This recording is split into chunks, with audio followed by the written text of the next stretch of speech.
Why does violence persist in the Black community? Perhaps this question has crossed your mind a time or two. Today, we are going to explore this issue, tracing its roots back in time and examining its progression. Our journey begins in the late 1950s and early 1960s, a period marked by an intense struggle for civil rights. Violence was primarily state-sponsored, aimed at suppressing the Black community's fight for equality. Many remember the brutal attacks on peaceful protesters, the bombings of churches, and the assassinations of key figures in the movement.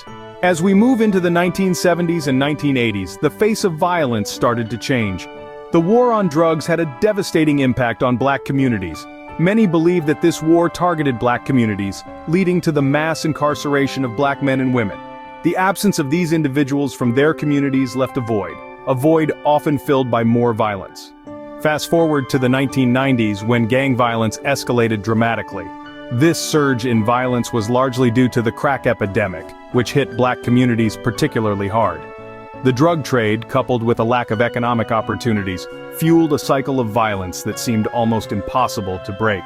In the first 2 decades of the 21st century, we have seen a shift yet again. While gang and drug-related violence continue to be issues, police violence against Black individuals has taken center stage.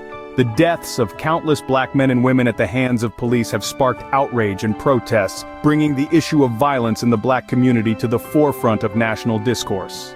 So where does this leave us today? The violence that plagues the Black community is multifaceted and deeply rooted in systemic issues. It is a problem that requires a comprehensive solution, one that addresses not only the violence itself, but also the underlying causes. Now, which you might be wondering, what can I do? It starts with education.